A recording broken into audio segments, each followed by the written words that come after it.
चलिए पॉलिटी में हम एक कदम और आगे बढ़ते हैं। राधिका, कोई बात नहीं, थोड़ा पेशेंस। संविधान की इस यात्रा में आज हम एक कदम और आगे बढ़ेंगे। हमने कल आपको ट्राइब्यूनल्स के विषय में पढ़ाया। हमने बताया कि एक अल्टरनेटिव मैकेनिज़्म है जो डिस्प्यूट्स को रिजॉल्व करता है, जिसका मेन एम हमने ये देखा कि जो जुडिशरी ओवरबर्डन थी उसके बर्डन को रिलीज़ करना। और कुछ ऐसे मैटर हैं जिनमें आप डिले नहीं कर सकते, जैसे किसी की सीनियरिटी का मैटर है जॉब में, किसी की सैलरी फंस गई है, सैलरी का मैटर है, पेंशन का मैटर है, लीव का मैटर है, कंपनसेशन का मैटर है, मेडिकल एक्सपेंसेस का मैटर है। सालों साल कोर्ट में नहीं चल सकता। You have to decide it at a very fast pace. तो बहुत जल्दी इनका निपटारा करना है। ये रिजिडली कॉन्स्टिट्यूशन और लॉ बुक्स और एविडेंसेस के बेसिस पे भी नहीं हो सकता। आपको उस सर्कमस्टेंस को, उस वर्क प्रोफाइल को, उस डिपार्टमेंट की जो रिक्वायरमेंट है उसको अंडरस्टैंड करते हुए एक्सपर्ट मैनर में डिसीजंस देने हैं। ये भी एक कारण है। तो एफिकेसी काफ़ी बढ़ जाए जजमेंट्स की, जजमेंट्स जुडिशियस मैनर में आएँ, बहुत जल्दी आएँ, तो फास्ट पेस हो जाए, खर्चा कम हो जाए, जुडिशरी से बर्डन रिलीज़ हो जाए, और एक पर्टिकुलर सेगमेंट जैसे कि एडमिनिस्ट्रेशन इतनी बड़ी है कंट्री में, वो सीधे एक ऐसे इंस्टीट्यूशन को अप्रोच करे जहाँ से उस एडमिनिस्ट्रेशन के जो ग्रीवेंसेस हैं वो टाइम बाउंड मैनर में रिड्रेस हों। इसका एक प्रबंध हमने किया। हमारा जो एक रेगुलर जुडिशियल सिस्टम है जो इंटीग्रेटेड मैनर में चलता है, उस रेगुलर जुडिशियल सिस्टम के बाहर हमने एक अरेंजमेंट किया, that is the tribunal system, जो कि ऐसा कोई भारत की डिस्कवरी या भारत का एक्सपेरिमेंट नहीं था।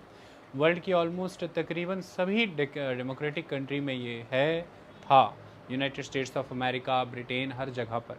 और भारत ने भी फिर उसको फॉलो किया है। भारत के पहले ही ये एग्जिस्ट कर रहा था, उसके बाद भारत में भी ये शुरुआत हुई इसकी आज़ादी के बाद, जब हमने 1985 में सेंट्रल एडमिनिस्ट्रेटिव एक्ट 1985 लेकर के आए। इसके लिए कई सारी रिकमेंडेशंस आई थी।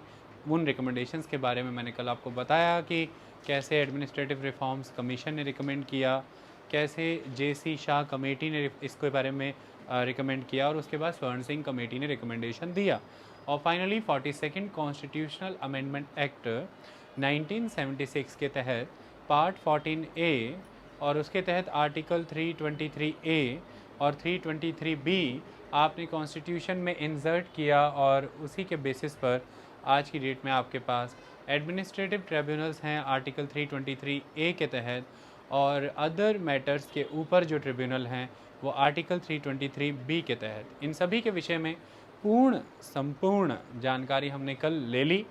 अब हम आगे बढ़ रहे हैं। आगे बढ़ने पर हमें ये देखना है, शुरुआत टॉपिक की यहाँ से है कि रेगुलर कोर्ट ऑफ लॉ और इनमें यानी कि ट्रिब्यूनल्स में क्या डिफरेंस होता है। फिर हमें इसे कई सब्जेक्टिव क्वेश्चंस के वाया डील करना है कि इनके ड्रॉबैक्स क्या हैं, क्या कमियां हैं, लगातार जुडिशरी उन कमियों को सुधारने के लिए क्या जजमेंट्स देती रही हैं, केंद्र सरकार ने हाल ही में क्या कदम उठाए हैं जिसको लेकर के लॉ कमीशन ने रिकमेंडेशंस भी दी थी। हम लॉ कमीशन की उन रिकमेंडेशंस को, उसके ऊपर केंद्र सरकार के कदम और प्रेजेंट हालिया सिचुएशन क्या है, इसे किस दिशा में और कितना सुधारने की ज़रूरत है, ये हम चर्चा करेंगे। ट्राइब्यूनल्स क्यों रिक्वायर्ड हैं, लेकिन किस फॉर्म में रिक्वायर्ड हैं, इस पर भी हम चर्चा करेंगे। पहले हम उस डिस्टिंक्शन को समझ लें जो रेगुलर कोर्ट ऑफ लॉ और ट्राइब्यूनल्स के बीच में है। सबसे पहला डिस्टिंक्शन जो एग्जिस्ट करता है कि जो कोर्ट ऑफ लॉ है is a part of the traditional judicial system, लेकिन जो एडमिनिस्ट्रेटिव ट्रिब्यूनल्स होते हैं, the administrative tribunal is an agency. तो ये एक तरह की एजेंसी है और ये ट्रेडिशनल जुडिशियल सिस्टम का ही पार्ट है। So the administrative tribunal is an agency created by a statute endowed with judicial powers. सबसे पहली बात ये है कि जो ट्रिब्यूनल्स हैं उसे किसी भी वे में आप ऑलरेडी कॉन्स्टिट्यूशन ऑफ इंडिया में नहीं पाते हैं, वो बाद में इंसर्ट किया है। ये बात को प्रमाणित करता है कि जो कोर्ट ऑफ लॉ है उसे स्टेट के द्वारा दिया गया है, यानी कि जो भारतीय राज्य की स्थापना होती है उसकी उस राज्य की स्थापना के साथ ही आपको कोर्ट ऑफ लॉज मिलते हैं, एक जुडिशियल सिस्टम मिलता है, न्यायालय मिलते हैं। क्योंकि भारतीय राज्य जिन सिद्धांतों पर बना उसका मूल आधार ही है कि वो रूल ऑफ लॉ के ऊपर बेस्ड है। और रूल ऑफ लॉ का मतलब ही यहाँ पर ये होता है, कानून के राज का मतलब ये होता है कि किसी का राज नहीं है, कानून का राज है। किसी का राज होगा तो क्या हो जाएगा, फेवरेटिज्म हो जाएगा, एक हियरार्की हो जाएगी, एक हेरिडिटरी सिस्टम हो सकता है, कोई फैमिली, कोई कास्ट, कोई कल्चर, कोई कस्टम, कोई एथनिसिटी, कोई रिलीजन हो सकता है फेवर हो जाए। लेकिन जब किसी का राज ना हो के कानून का राज होता है और कानून की नज़र में फिर सारे बराबर होते हैं। तो रूल ऑफ लॉ का मतलब ये होता है कि सबको इक्वल ट्रीटमेंट मिलेगा उस लॉ के अंडर। तो इक्वलिटी होगी बिफोर द लॉ और इक्वल प्रोटेक्शन होगा लॉ का सभी को। तो यही रूल ऑफ लॉ का मतलब होता है। कानून के राज का यही मतलब होता है कि कानून के नज़र में सभी समान होंगे और सभी को कानून का समान संरक्षण मिलेगा। इस धारणा पर ही, इस सिद्धांत पर ही हमारे देश का लोकतंत्र का एक बहुत बड़ा एस्पेक्ट डिपेंड करता है। तो इंडियन स्टेट के एग्जिस्टेंस में आने के साथ ही ये कंसेप्ट एग्जिस्टेंस में आता है और इस कंसेप्ट को इंश्योर करने की सबसे बड़ी रिस्पॉन्सिबिलिटी ये है कि जिन लॉज़ के द्वारा कंट्री रूल हो रही है उन लॉज़ को एडमिनिस्टर करने वाले कुछ इंस्टीट्यूशंस होंगे और वो इंस्टीट्यूशंस की कंप्लीट इंटीग्रिटी होगी और वो अपने आप में ही इंडिपेंडेंट होंगे एग्जीक्यूटिव और लेजिस्लेटिव ब्रांचेस से। तो इस हिसाब से देखें तो वो इंस्टीट्यूशंस जो लॉज़ को एडमिनिस्टर करेंगे, एनफोर्स करेंगे, जिन लॉज़ के द्वारा रूल किया जाएगा कंट्री को, तो वो इंस्टीट्यूशंस जुडिशरी बनी। तो हमारी कंट्री में एक hierarchy of judiciary Indian state की फॉर्मेशन के साथ ही आ जाती है। वही जुडिशियल सिस्टम से जन्म होता है हमारे कोर्ट ऑफ लॉज़ का, भारतीय राज्य के द्वारा इनका जन्म किया गया है।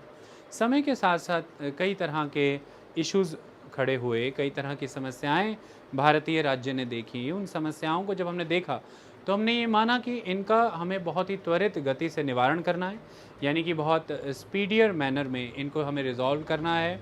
इनके लिए हमें एक rigid interpretation of the book, interpretation of the law वाली टेंडेंसी यूज़ ना करते हुए understanding of the situation, understanding of the circumstances, need and the requirement of the office or the department or the ministry और the services, इन चीज़ों पर ज़्यादा ध्यान देना है। तो हमें एक्सपर्टीज़ ज़्यादा चाहिए उस ब्रांच से जुड़े लोगों की, जो इस ब्रांच के रिलेटेड इश्यूज़ खड़े हो रहे हैं, तो उन इश्यूज़ को रिजॉल्व करने वाले लोगों की भी एक्सपर्टीज़ उस क्षेत्र में होनी चाहिए। जैसे इन्वायरमेंट के रिलेटेड अगर कोई इश्यूज़ हैं तो वी नीड स्ट्रॉन्ग इन्वायरमेंटलिस्ट जिनकी अच्छी जानकारी है उन विषयों पर, and those environmentalist can preside और can chair the seat of the national green tribunal, no problem at all, because the ultimate rigidity that we need कि अगर हमें इंटरप्रेट करना है कि राइट टू लाइफ क्या कॉन्स्टिट्यूट करता है, तो right to life is a right to dignified life, और उसके लिए आपके पास एक राइट ये भी आता है कि right to live in a healthy atmosphere, in a healthy environment. तो ये you can interpret that Supreme Court, that High Court can do that, no problem at all. But the thing is, when you want to discuss on the impact of the pollutants, when you want to discuss about the impact of the cutting of the trees in a particular river area or the river basin approach, so many technical aspects are there, so many environmental impact assessment systems are there, so many repercussions of the cutting of the trees are there, the carbon emission and the other aspects. For that, for the resolution of those issues, we need some kind of expert members so that they can adjudicate the matter in a very technical manner, so that we can speed pace the process and we can deliver the justice in a very right form.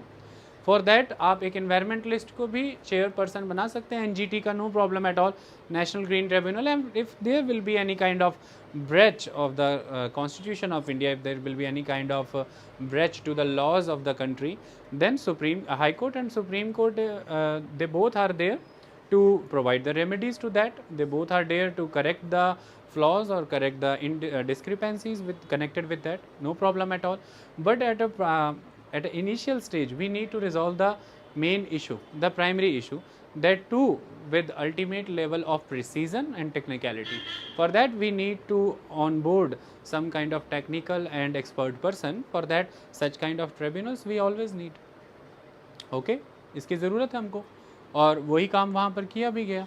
तो इसलिए इनकी बात अगर करें तो कुछ particular issues के लिए, कुछ पर्टिकुलर स्पेसिफिक फील्ड में, कुछ स्पेसिफिक लोगों के लिए, कुछ स्पेसिफिक एरिया के लिए ये बनाए जाते हैं। तो इन्हें वो जो स्टेट है, भारतीय राज्य है, उस भारतीय राज्य ने जो एक भारतीय सरकार दी है, that is the government of India, उस सरकार का एक जो अंग है दैट इज़ द पार्लियामेंट। तो पार्लियामेंट एक लॉ बनाता है, एक स्टैट्यूट के माध्यम से इनको स्थापित करता है। तो they are somewhere the agencies, तो they are agency because they will work as an agent. Agent किसके हुए? The agent of the government of India. Why you are saying that they are agent of the government of India? Okay, if they are trying to resolve the issues related to the administrative personals, definitely they are agent to the government of India, because the administration is ultimately related to the government of India. Okay, and they will try to dispense such cases which are having concerns with the administrative issues like the recruitment and the service conditions of the staff member. So ultimately they are the agents of these such kind of tribunals.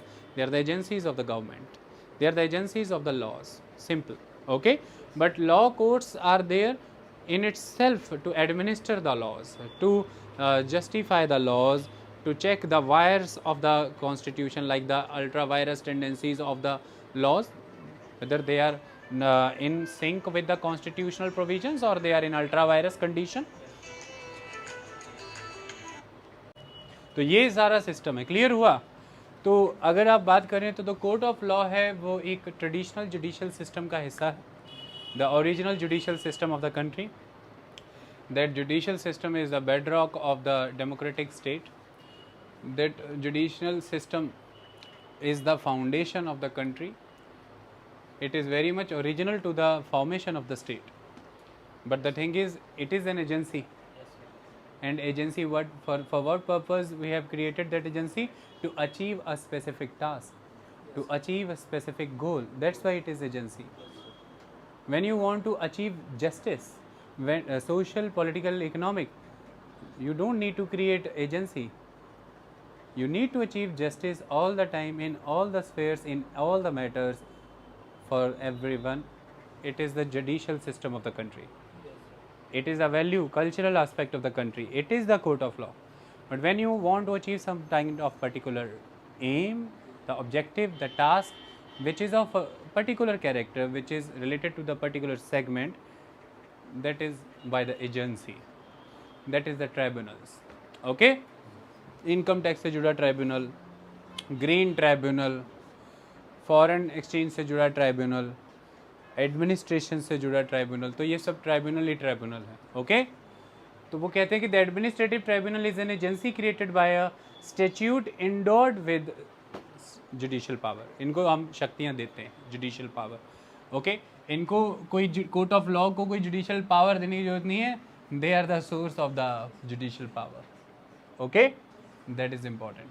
They are in itself court of laws, constitution ने बनाई है. आगे है कि जो court of law है vested with general jurisdiction over all the matters. तो फिर सारा general jurisdiction over all the matter. Civil suits हैं, क्रिमिनल सूट्स हैं, आप कोई भी सूट्स यहाँ पर लगाइए, कोई भी मामले यहाँ पर लगाते रहिए. जनरल कैरेक्टर, वो किसी ने मुंह पे थप्पड़ मार दिया, किसी ने बैठे बैठे मूंछ का बाल उखाड़ दिया, आपका एकदम दर्द हो गया, अब कोर्ट चले जाइए. बोले जा करके कहिए मेरा पूरा यहाँ पे देखिए क्या हो गया, कोर्ट जा सकते हो.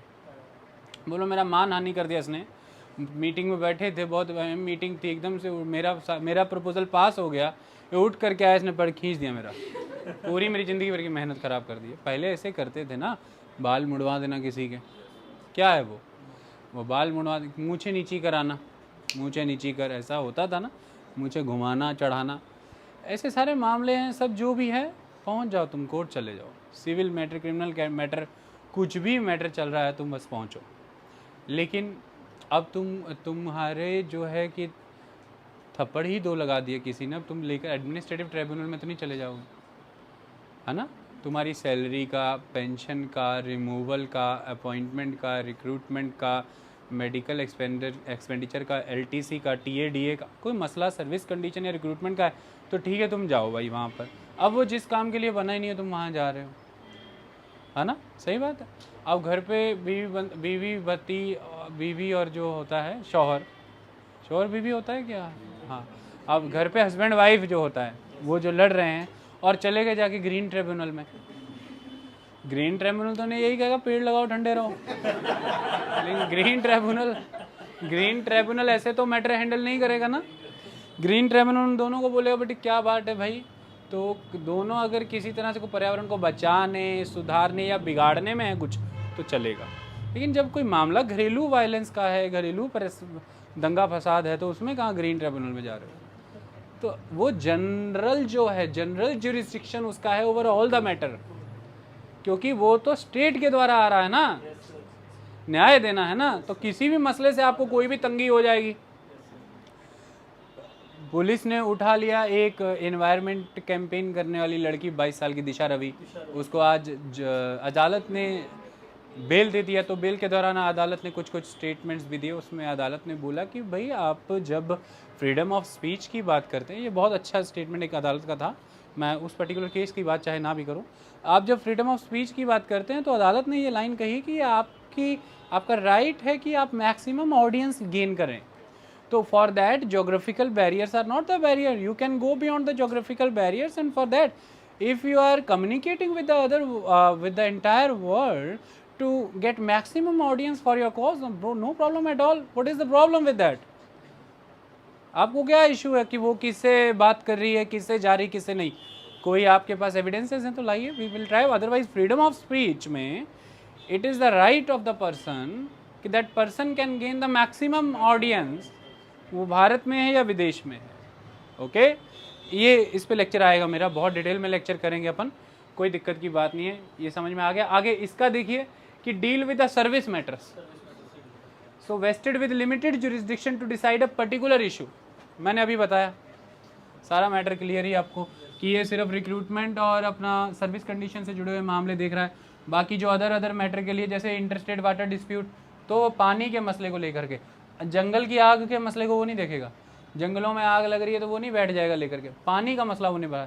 लेकिन जंगलों में आग भी लग रही है तो you can go to the court. जंगलों में आग लग रही है तो the adivasi can go to the court कि हमारी ज़मीनें जल गई। सरकार को बोलो हरजाना लेने किधर चले जाते हो? कोर्ट चले जाते हो कि नहीं? वहाँ पे रहने वाले जो भी पर्यावरण इन्वायरमेंटलिस्ट किधर चले जाते हैं? कोर्ट में, कि कितनी इकोसिस्टम बर्बाद हो गया। सरकार को बोलो डाटा कलेक्ट करके बताए यहाँ पर कि कितना सर्वे करके बताए कितना जानवर मरा, है ना। लेकिन अब वो वाटर ट्रिब्यूनल के पास तो नहीं चले जाएंगे, चाहे नदियाँ भी वहाँ से बह रही हैं। समझो बात को। ये जो कोर्ट ऑफ लॉ होता है, it is strictly bound by the rule of evidence and by the procedure of the code of civil procedure. अब यार सिंपल सी बात है कि भाई स्टेट ने बनाया है और कोर्ट ऑफ लॉ है। कोर्ट ऑफ लॉ है तो फिर कानून के हाथ लंबे बहुत हैं। कानून के लंबे हाथ का मतलब हर किसी को जस्टिस मिलेगा, हर किसी को जस्टिस मिलेगा, कोई निर्दोष को सज़ा नहीं मिलेगी, कोई दोषी नहीं छूटेगा। तो कानून के हाथ बड़े लंबे, ऐसा कहते हैं फिल्मों में। ओके। और दूसरा, आंखों में पट्टी बंधी हुई है, मतलब नॉन बायस्ड है, इम्पार्शियल है, नॉन फेवरेटिज्म है, और इसकी वजह से ही वो एविडेंसेस पे ही चलेंगे। स्ट्रिक्टली उनको एविडेंसेस पे चलना है। उनको जो प्रोसीजर बताया है कोड ऑफ सिविल प्रोसीजर 1908 में, वो कोड पूरा बाउंड है, वो उसी कोड से चलना है। और थ्रू आउट द जुडिशरी वैसे चलेगी, यूनिफॉर्म कोड से। और थ्रू आउट द कंट्री सारे लेवल पे जुडिशरी, वर्टिकल भी और हॉरिजॉन्टल भी। हॉरिजॉन्टल मैंने सारे हाई कोर्ट, वैसे एक हाई कोर्ट मद्रास वाला हाई कोर्ट, आप नहीं कहेंगे कि मद्रास हाई कोर्ट बड़े सही निर्णय देता है जब लेबर के ऊपर मामला आता है, या आप ऐसा नहीं कहेंगे कि मुंबई हाई कोर्ट तो यार बड़े अजीब निर्णय। नहीं, सारे भारत भर के हाई कोर्ट एक ही तरह का प्रोसीजर फॉलो कर रहे हैं, क्योंकि कोड यूनिफॉर्म है, प्रोसीजर बिल्कुल यूनिफॉर्म है, उसी पे चलना है, ताकि आप सब्जेक्टिवली डील ना करना शुरू कर दें। जजेस की अपनी इच्छाएं हावी ना हो जाए न्याय के ऊपर, तो फिर न्याय अगर जजेस की इच्छाओं पर निर्भर करने लगा ना बेटे अभिजीत, तो राज कानून का नहीं होगा, किसी जस्टिस का होगा, किसी जज का होगा। ये भी अच्छी बात है क्या? जज तो सिर्फ इसलिए जज है क्योंकि वो जस्टिस को एडमिनिस्टर कर रहा है, इसलिए उसका नाम जज पड़ा है। जज की वजह से जस्टिस है ऐसा किसने कहा आपको? वो जस्टिस को एडमिनिस्टर करता है। अब जस्टिस को एडमिनिस्टर करने वाला अगर अपनी इच्छा से जस्टिस तय करने लगे कि मेरे मुताबिक तो यही जस्टिस है, तो आपको तो फिर पता ही है क्या क्या होने लग जाता है कि नहीं। अगर वो अपनी इच्छा से कहे देखो भाई मुझे तो ऐसा लगता है कि मेरे मुताबिक कि लड़कियों की शादी की उम्र तो मतलब कम से कम इनको 14 कर देनी चाहिए। उधर से बढ़ाने की बात हो रही हो, कह रहा 14, क्योंकि वैसे भी देखो तो खराबी हो ही रही है। ऐसे तो पर्सनल हो गया। कोई स्टडी है आपके हाथ में, कोई आपको कोई लॉजिक मिला है कहीं से, कोई सोसाइटी ने प्रपोज किया है क्या, कोई आपको एजुकेशन का डाटा मिला है क्या, लड़कियों का इनरोल कम हो रहा है एनरोलमेंट, या पता लग रहा है कि लड़कियां 10th 12th में मेरिट में गिरती जा रही हैं, या पता लग रहा है कि लड़कियां 14 के बाद घर छोड़ छोड़ कर भाग रही हैं, क्या पता लग रहा है आपको? ये क्या आपकी इच्छा के मुताबिक? इच्छा किसकी चलती है यहाँ पे? पट्टी बंधी हुई को एविडेंस प्रूफ करो। तो चलना चाहिए कि नहीं चलना चाहिए इनको रिजिड प्रोसेस पे, यूनिफॉर्म प्रोसेस से? एक देश का एक न्याय है, उसमें पता लगा उधर नॉर्थ ईस्ट वाले हाई कोर्ट कोई अलग ही तरीके से चलते हैं, इधर पंजाब वाला अलग ही चलता है। तो आप तो कहेंगे जल्दी से जल्दी हमारी इरादा है पंजाब में शिफ्ट हो जाएं। कोई पूछे क्यों? अदालत बड़ी अच्छी है, बड़े सही सही निर्णय देती है। आपके देश में, आपके राज्य में क्या हुआ? अदालत में जज बड़ी मनमानी बड़ी करते हैं यार। कोई पूछ के जाओ, कहते हैं आज क्या खा गया है, बोले दाल खा गया है, चलो आज नहीं जस्टिस मिलने वाला फिर। ऐसा तो अच्छा नहीं लगता ना। तो कुल मिलाकर के सिस्टम यूनिफॉर्म चाहिए, और कोड बहुत ही, प्रोसीजर बहुत ही neat, clean, well demarcated and well establish चाहिए, तभी सब्जेक्टिविटी घट जाएगी। कॉन्स्टिट्यूशन को इंटरप्रेट करना एक अलग बात है, अपनी इच्छाओं की पूर्ति करना कॉन्स्टिट्यूशन को इंटरप्रेट करने के नाम पर यह गलत है, यह तानाशाही है। इतना बड़ा लोकतंत्र का पूरा सिस्टम आप पार्लियामेंट का सिस्टम बाईपास नहीं कर सकते, इसलिए बहुत ही रिजिड रखा गया प्रोसीजर, इसलिए कोड बनाए गए हैं सारे। इंडियन पेनल कोड बनाया गया, कोड ऑफ सिविल प्रोसीजर बनाया गया, क्रिमिनल प्रोसीजर कोड बनाया गया। वो कोडिफिकेशन इसलिए किया है कि ये क्राइम है, उसके अनुपात में ये सज़ा बनती है, ये प्रोसेस फॉलो करना है। कि ये इसलिए किया गया कि किसी के साथ इनजस्टिस ना हो, कि कोई अपनी जाति वाला सामने आ गया क्राइम करके, कोई अपने क्षेत्र का आ गया, कोई औरत आ गई, कोई कुछ आ गया, इनजस्टिस ना हो। किसी नज़र में कोई इनजस्टिस नहीं होना चाहिए। कोई औरत को कोई फांसी मिल रही है, कोई मर्द को फांसी मिल रही है, वो सब सिमिलर चलना चाहिए सिस्टम। आई बात समझ में? हाँ, अब उसमें ऐसा नहीं है कि सरकमस्टांसेस को बिल्कुल भी कंसिडर नहीं किया जाता। हाँ यार, आपका कंडक्ट अच्छा है जेल में तो आपकी सज़ा घटाई जाती है, बट उसका भी तो एक पूरा प्रोसीजर बनाया है ना यार। माफ़ी की सज़ा आपको राष्ट्रपति से मिलती है, पर आपने नोटिस नहीं किया, उसका भी प्रोसीजर है। मतलब वो भी देखो, समझो अब ऐसा नहीं है कि औरतों को जैसे सजाए मौत के जैसे प्रावधान, भारत में अब तक औरत को सजाए मौत की सज़ा मतलब मौत मिली नहीं है फांसी सिवाय, ठीक है। अब जैसे पहला केस एक पहुंच रहा है, लेकिन ऐसा नहीं है कि कुछ खास औरतों को ये फ़ायदा मिला है, या एक धर्म की, या एक क्षेत्र की, एक शहरी औरतों को मिला, ग्रामीण को पकड़ पकड़ के फांसी पे लटका रहे हैं, ऐसा नहीं। औरत मतलब फिर सब, तो उसका भी एक फिर प्रोसीजर है, उसका भी फिर कन्वेंशन है पूरा। जब काम प्रोसीजर से होते हैं तो काम अनबायस्ड हो जाते हैं। अगर तो प्रोसीजर ढंग से बनाया और उसे फॉलो सही करो, आप इम्पार्शियल रहते हैं, डिसीजन ऑब्जेक्टिवली आते हैं, एविडेंस पे बेस्ड आते हैं, रीजनिंग पे बेस्ड आते हैं। वही यहाँ पर कहा गया कि ये स्ट्रिक्टली बाउंड होता है by the rule of evidence and by the procedure of the code of civil procedure. वही इसको इसकी वजह से ही तो इन कोर्ट ऑफ लॉ में पेंडेंसी इतनी बढ़ती है, इसकी वजह से तो इतना झमेला है। निचले कोर्ट से उपले कोर्ट में अपील, ऊपर के कोर्ट से लास्ट कोर्ट में अपील, ये लास्ट तक देखा जा रहा है कि नेचुरल जस्टिस हो रहा है कि नहीं। कई बार ये हो सकता है कि रूल ऑफ एविडेंस और procedure of code of civil procedure सारा फॉलो हो रहा है डिस्ट्रिक्ट कोर्ट में, लेकिन नेचुरल जस्टिस नहीं, मतलब आपको राइट टू हियरिंग प्रॉपर नहीं मिला, आपको well in time charges inform नहीं किए, आपके स्पेसिमेंस, आपके सैंपल सही तरीके से पुलिस ने नहीं लिए थे, तो सही वे में एविडेंस भी नहीं तैयार हुआ, आपके साथ जजेस ने सुनवाई करते हुए प्रिजुडिस माइंड रखा, प्रोसीजर सारा फॉलो किया, बट नेचुरल जस्टिस तो नहीं हुआ। जस्टिस उसने कह दिया कि मैंने तुमको न्याय दिया, पर यह स्थापित तो नहीं हुआ कि वो वाकई न्याय था। वो वाकई न्याय तब होगा जब आप कहेंगे कि हाँ, हर तरह से सारा प्रोसेस फॉलो करके मेरे साथ न्याय ही हुआ। इसके लिए तो इतना अपील का प्रोसेस रखा है, इसलिए तो सुप्रीम कोर्ट को रिविजनरी ताकत दी है कि supreme court can review it's decision. इसलिए तो सुप्रीम कोर्ट को लास्ट कोर्ट ऑफ अपील के तौर पर आर्टिकल 136 के तहत leave by special, petition by special leave दिया है। वो क्यों दिया है कि अंतिम छोड़ पे भी अगर देखा जाए, अंतिम स्तर पर भी यदि देखा जाए कि कोई नेचुरल जस्टिस में कोई गलती रह गई, निचली से निचली अदालत में ट्राइब्यूनल तक से मामला अपने पास मंगा सकते हैं। सोच करके देखिए। हाँ बोलो बेटे। तो ये एक सिस्टम है। ओके, तो ये तो इनको चलना ही चाहिए एविडेंस के बेसिस पे, स्ट्रिक्ट प्रोसीजर के बेसिस पे। हाँ बढ़िया चल रहा है। ये कौन है ये? हेलो, ये ट्रिब्यूनल कैसे चलते हैं बेटे? कमल, और बेटा कमल इधर खिलाते हैं, इधर देखो।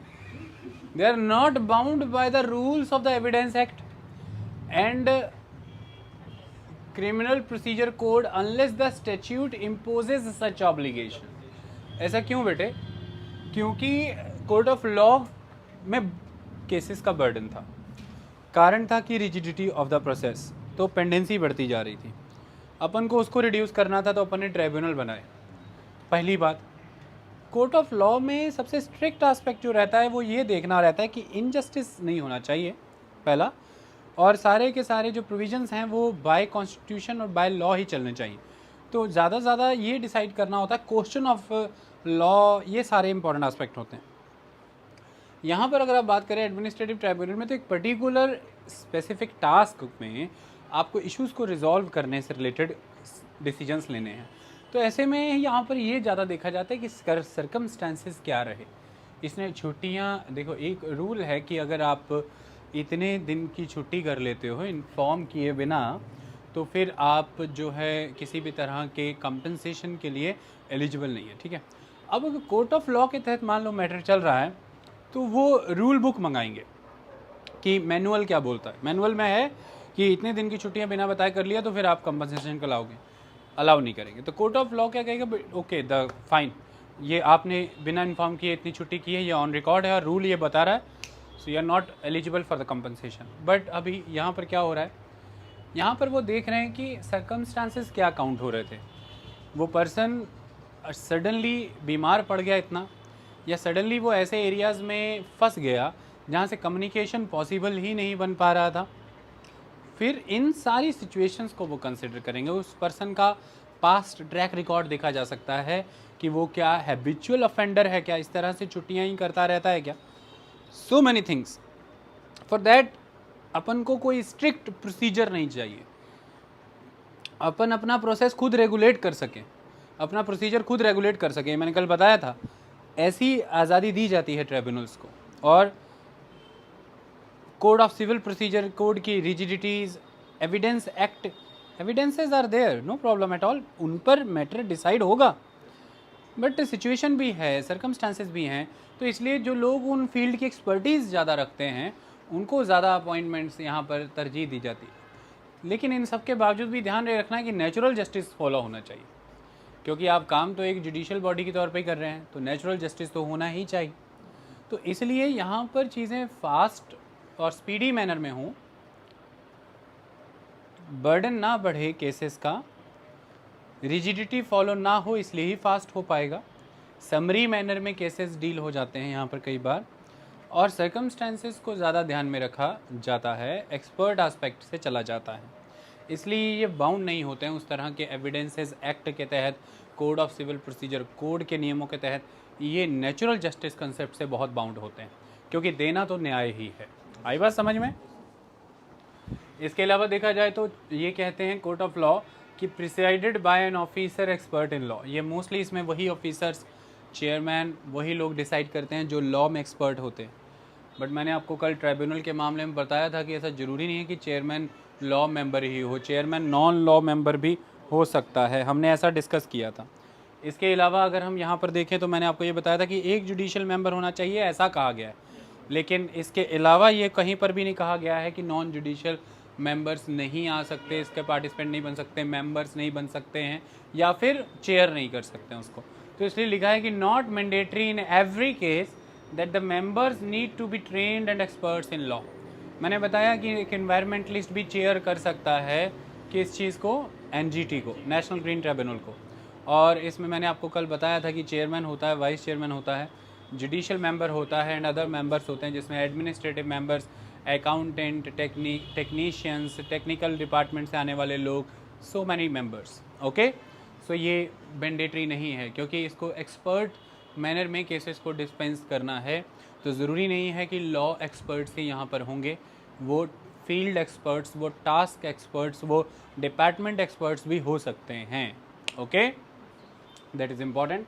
अगला है the decision is court of law में decision is objective in nature. Obviously जब वो एविडेंसेस एक्ट के बेसिस पे चल रहा है, रूल ऑफ लॉ को code of procedure civil procedure code को प्रॉपर फॉलो कर रहा है, तो फिर उसके जो भी निर्णय आएंगे उसमें ऑब्जेक्टिविटी रहेगी।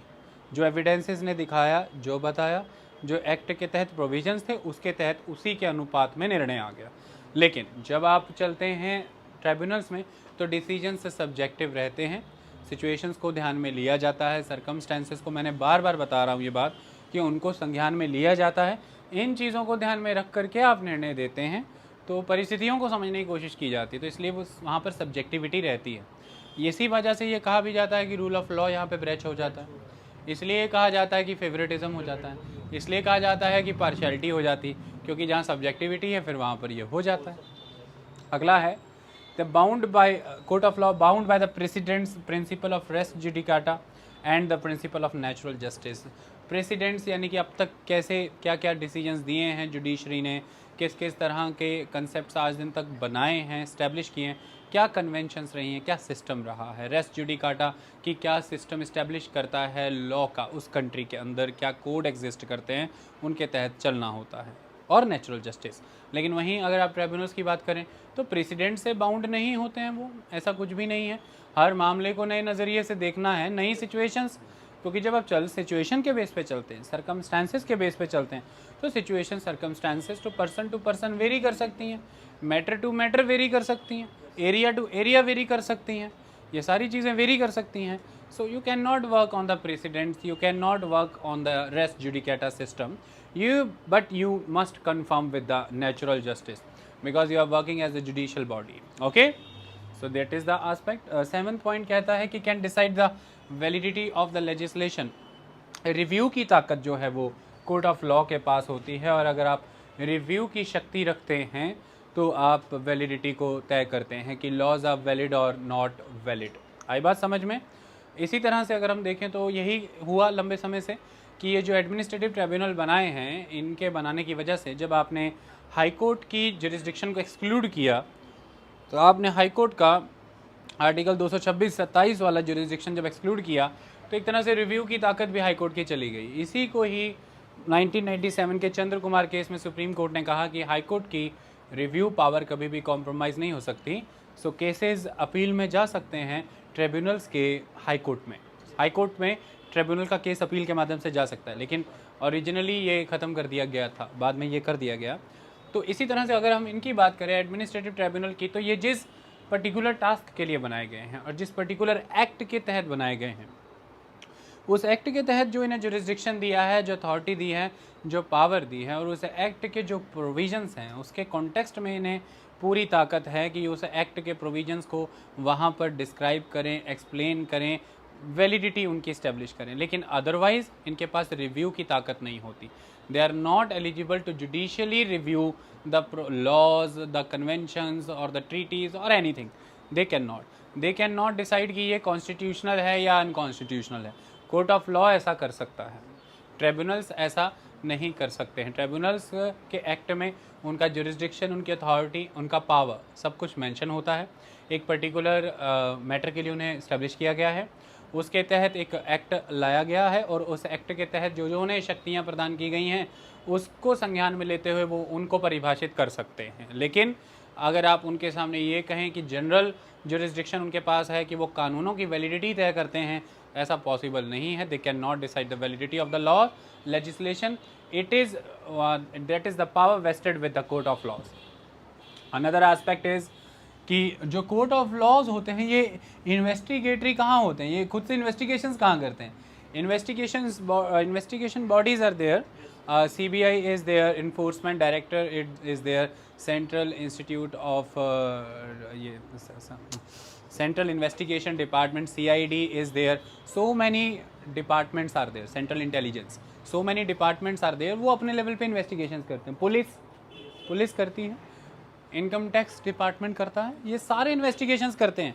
उसके बेसिस पर एविडेंसेस फाइंड करते हैं, उसके बेसिस पर जिनके खिलाफ इन्हें केस करना है तो चार्जशीट बनाते हैं, दाखिल करते हैं, सब कुछ करते हैं।